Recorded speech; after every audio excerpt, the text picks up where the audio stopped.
The CAT bond, which was arranged by the World Bank, is designed as the ultimate insurance that provides funds to pay the worst of the worst weather events. The value of the bond is 150 million US dollars, which is roughly 24 billion Jamaican dollars. Minister of Information Dr. Dana Morris Dixon, during a special press briefing, said while the government awaits more information from the World Bank, it has over $6 billion in disaster and contingency funding available locally. Bond and the other insurance policies that we have as a country, which are an important part of our resilience framework, those have been triggered. All right, so they've been triggered.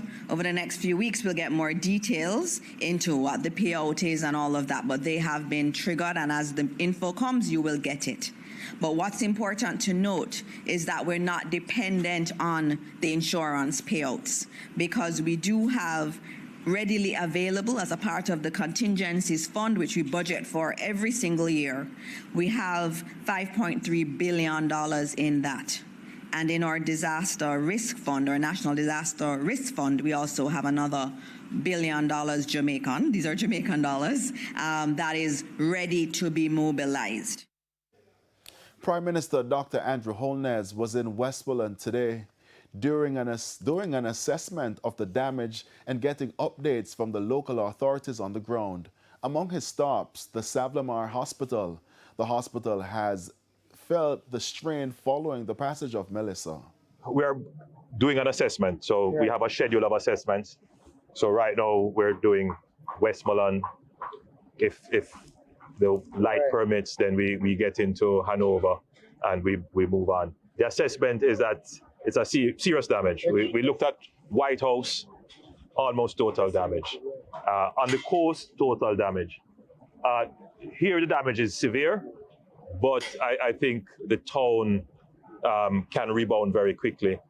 Yes, some of your utility poles are down, but your utility infrastructure is not totally damaged and can be quickly repaired if we bring in the resources. Your roads are accessible, but the roads coming in, we need to clear those, and so we're going to put some effort into that. Members of the opposition also toured sections of Westmoreland Friday. MP for Eastern Westmoreland, Dr. Dayton Campbell, says after days of assessments, he has concluded the parish is the worst hit of any area in Jamaica from Hurricane Melissa. He's therefore calling for the parish to get special attention. Dwayne Anderson reports. The eyes of the political directorate again fixed on Western Jamaica. But unlike weeks ago, this isn't for an election. This is for an intervention. The people of Western Jamaica are crumbling under the pressure left behind by Hurricane Melissa. The smoke billowing in the distance could easily be a signal for help. The opposition leader wants the state to pick up the pace of its response.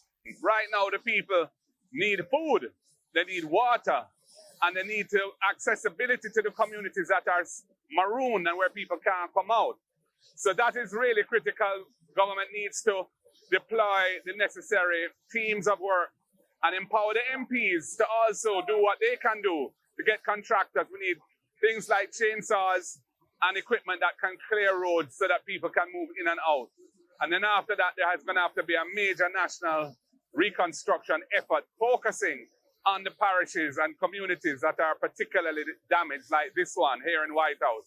Mr. Golding and members of the opposition went to see firsthand the challenges of residents in Darlaston, White House, Friendship, and Grange Hill in Westmoreland.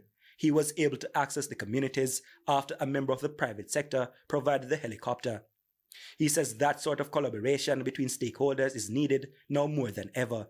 So this is the time now to really rev up the assistance, get it deployed into the communities, work with the members of parliament because they know where the needs are, work with the churches, work with the NGOs that want to help, so we can put a full force national effort with international support behind saving our country and rebuilding our country. A stressed and tired-looking MP for Eastern Westmoreland, Dr. Dayton Campbell, provided an update on the local situation. He has spent days counting bodies, damaged homes, and assisting residents. The greatest damage is in Eastern Westmoreland. And it is as a result of that we need special attention. Persons here, almost every board house is flat. Persons who have zinc, had zinc for their roof, it's either completely gone or partially gone. Majority of the roads blocked. The schools are damaged, police stations, health centers, churches, gas stations. There is absolutely zero electricity, telecommunications, water. Dwayne Anderson, TVJ News.